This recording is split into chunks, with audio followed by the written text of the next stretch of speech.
wish I could talk to my husband. Too bad he's in Georgia. But what am I gonna do? I know how to solve your problem. Ah, who are you, muscular man? I'm Samuel Morse, and I created the Telegraph. Oh my, what's the Telegraph? This right here is a new invention that allows you to communicate with someone far away. Even across the Atlantic Ocean? That sounds wonderful, but how much does it cost? I'm just a poor farming girl. Oh no, sweetheart, it only costs 25 cents a letter. That's a mighty fine price, but how does it work? Using a series of dots and dashes, darling, you can create whatever word you please. Here's the code for you.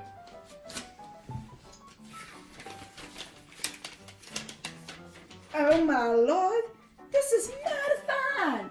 Thank you so much, sir.